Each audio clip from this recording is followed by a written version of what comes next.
echoes in ashes. It is bitter at first. Then, the bitterness is replaced by a sudden rush of sweetness. Then there is nothing at all but saliva and my tongue rolling over my teeth, left and right, and then right and left, and then you sit down on the other end of the couch. You aren't looking at me, or at the television, which is not on, or at the cat, who is curled up between us. I can see the reflection in the television of you and the cat sitting next to me. You aren't looking anywhere that I can see. I can't open my mouth to say anything because it feels as though it is sewn shut as if by magic, some invisible thread that has woven itself through the tender spots on my lips, sealing off the ability to call your name forever. And then you glance my way. My hands rest on my lap, lifeless, like a corpse's hands on their unmoving chest. But instead of meeting my gaze, you look past me, through the window over my shoulder, out into the garden where Kismet, our old cat, used to roam. There's nothing left there now but tangled vines, overgrown with neglect. Much like what happened between us after the last fight, after you smashed the picture frame with the photo of us smiling by the beach. Once something important. I want you to look at me, but you won't. One downward glance is all it would take to lock eyes, but instead, you blink slowly, and a tear wells up in the corner of your eye. It doesn't fall. It stays there, suspended, as though held by some stubborn force stronger than gravity. I watch the tear as though it's the most important thing in the world, its small existence mirroring the fragile remnants of us. The tear lingers, indecisive, before retreating back beneath your eyelid, hiding itself from the world. You rest your head in your hands. I want to reach out, but my limbs feel like stone, weighed down by the numbness coursing through my veins. The pill is taking hold, softening the edges of everything, including my ability to move toward you, to touch you like I used to. I glance at my unmoving hand, watching it fail to reach your skin. The ring on your finger still fits loosely, resting crooked against your knuckle. I remember how it felt on your hand when you touched me, the cool metal against my skin. Now it sits there, distant, its shine dulled. You let out a long sigh, one that should feel significant, but it carries with it an emptiness, a signal of something larger, something unresolved between us that neither of us has the strength to name. A single moment passes. How long have we been like this? Stuck, disconnected, broken? I cannot tell. Finally, your eyes drift down to meet mine. Your lips move, but the words escape me, lost to the disconnect between us. It's like watching an old dubbed film where the mouths move, but the voices never quite sync. Your eyes speak louder than your mouth could, and in them, I hear you say, "I'm sorry. I never meant to leave you this way." A soft smile begins to form on your face, but it doesn't quite reach your eyes. The tear returns, this time unable to hold itself back. It spills from your eye, falling slowly, deliberately, tracing its path down your cheek before finally resting on your chin. It lingers for a breath longer, then drops to your faded jeans, leaving a dark spot that blooms on the fabric. The tear feels like a final word between us. For a brief moment, I swear I can see my reflection in that tear, as though I've been absorbed into it. I taste its salt on my tongue, imagining it is your salt, your essence. I close my eyes to hold onto this fleeting piece of you. You sniff. I open my eyes. I push out a single word I have longed to ask. Why? The word escapes me like a desperate whisper, fragile and weightless, carried across the couch to your ear. But you don't hear it. Or maybe you do, but you don't answer. Instead, you run your fingers through your hair, those dark curls that always fell just past your shoulders. I think you're about to give me the answer, but your lips stay sealed. You close your eyes again. I used to call you Kenny, a pet name for Kennedy. But now, that name feels trapped in my throat, tangled with the effects of the pill, numbing me further. How long have I been sitting here? How long have you been in front of me? 2 seconds? 2 years? Time has become meaningless. A soft haze creeps over my mind, like the gentle pressure of 1,000 tiny fingers brushing my scalp. My eyelids feel heavy, like curtains being drawn closed at the end of a play. I try to open them, but they fall shut again. And just as I succumb to the weight, I feel you move beside me. You lie down, your body pressing against mine like it used to, your arm draping over my waist.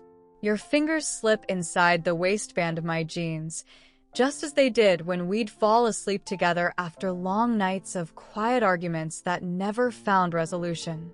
Our breaths sync, inhale, exhale, rising and falling together in perfect rhythm. Being with you is never peaceful, never a simple ebb and flow. We were always two tectonic plates grinding against each other, quaking beneath the surface. You would pull me under until I disappeared beneath you, submerged in the chaos. Do you remember leaving? I ask, though no sound leaves my lips. You nuzzle your face into my shoulder, as though that's answer enough. Do you remember when you packed your things while I was at work? I came home to nothing, to emptiness where your presence used to be.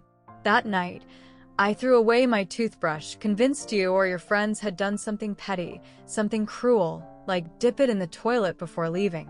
My hand begins to lift, reaching for your face, your neck, your hair. But when my fingers reach your skin, it's not the smooth warmth I remember. There's something else there, something colder. I open my eyes, pulling my hand back to find it covered in fine gray ash.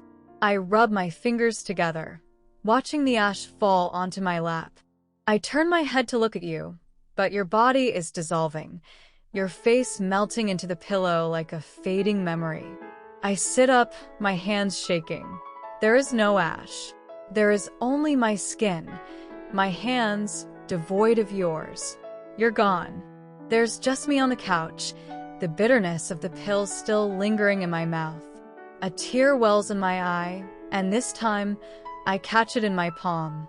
I press it against my cheek, trying to force it back in, but it absorbs into my skin. Just like you did, when you left me to dissolve into the air, leaving nothing but echoes in the ashes of what we were. I sit there, staring at my hand, my palm still wet from the tear that I tried to push back inside. The air in the room feels heavy, pressing down on me, making it harder to breathe. The cat, still curled up between us, stirs briefly but doesn't wake. Its soft purring is the only sound in the room, and even that seems distant, muted, like it's coming from another world. I look toward the window again. The garden outside is just as I left it. Overgrown, wild, untouched since the last time you were here. It feels like a graveyard of memories. Kismet used to chase birds there, darting between the hedges and hiding in the tall grass. Now, it's just weeds and shadows, a reflection of everything that has unraveled between us. I close my eyes and try to remember the way things were before it all went wrong. There was a time, wasn't there, when we were happy? I can almost hear your laugh, that deep, genuine sound that used to fill the room with warmth. I can picture the way your face lit up when you talked about something you loved, the way your hands would move animatedly, like you couldn't contain your excitement. But even as I try to hold on to those memories, they slip through my fingers like sand. The numbness from the pill is starting to spread, dulling the edges of my thoughts. I want to let it take over, to drown in it, to forget. But there's something inside me that won't let go. A stubborn part of me that still wants answers, that still needs to know why you left, why you died. I force myself to stand, my legs shaky beneath me. The room tilts for a moment, but I steady myself against the back of the couch. The cat lifts its head, watching me with curious eyes, but it doesn't move. I look down at it, wondering if it knows, if it understands what's happening, if it feels the same emptiness that I do. I take a step toward the window, my feet heavy on the floor. Outside, the sky is darkening, the sun setting behind the trees. The garden is bathed in a dim, fading light, casting long shadows across the lawn. I press my hand against the glass, feeling the coolness of it against my skin. For a moment, I think I see movement in the bushes, a flicker of something, a shadow shifting. But when I blink, it's gone. I can't stay here. Not like this. Not in this house filled with your absence. I turn away from the window and head toward the door.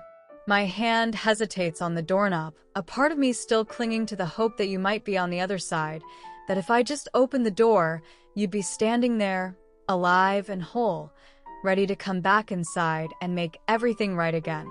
But I know better. I open the door and step outside. The air is cool, and the sky above is turning a deep indigo. I walk down the steps and into the garden, the grass brushing against my legs as I move through it. The weeds tug at my feet, but I push forward, deeper into the overgrowth. I stop when I reach the spot where Kismet used to dig her little holes, right by the old oak tree. I kneel down, running my fingers through the dirt. The soil is dry and cracked, but I dig anyway, pulling at the earth like I'm searching for something buried beneath it. Something of you. But there's nothing there. Just dirt. Just emptiness. A sob catches in my throat, and I let it out, collapsing onto the ground. The weight of everything crashes down on me, and I feel the tears coming, hot, relentless, streaming down my face. They fall into the dirt, mixing with it, turning it into mud. I bury my hands in it, letting it coat my skin, as if somehow, by becoming part of the earth, I can feel closer to you. As if somehow, I can bring you back. But no matter how hard I dig, no matter how deep I go, you're not there. I scream. I scream into the darkness, into the trees, into the cold, indifferent sky. I scream until my throat is raw, until my body is shaking from the effort. And still, there is no answer. There is only silence. Eventually, the tears stop. The sobbing fades into quiet gasps. I sit there, in the dirt, exhausted, drained, empty. Then I feel it. A soft breeze brushes against my cheek, gentle and cool. I lift my head, and for a moment, I swear I can smell you, your scent, familiar and warm, like the cedarwood cologne you used to wear. I close my eyes, letting it wash over me, and then I hear your voice, faint, almost a whisper, carried on the wind. I'm sorry. I open my eyes, but there's no one there, just the wind, rustling the leaves, stirring the tall grass around me. But I heard it. I know I did. You're gone. You're not coming back. But maybe I can start to let go. I stand up, wiping the dirt from my hands. The sky above is now filled with stars, twinkling in the vast, infinite darkness. I look up at them, feeling something shift inside me, something small but real. The grief is still there, heavy and sharp, but there's a sliver of peace now too, like a tiny seed planted in the soil of my heart. I turn and walk back toward the house, the cool night air wrapping around me like a blanket. The cat is waiting for me at the door, its eyes glowing in the dark. I pick it up, holding its warm body close to mine as I step inside. Tomorrow, I will begin again. But tonight, I will sit with the memory of you, and the echoes of your voice, and the taste of ash lingering on my tongue. And maybe that will be enough.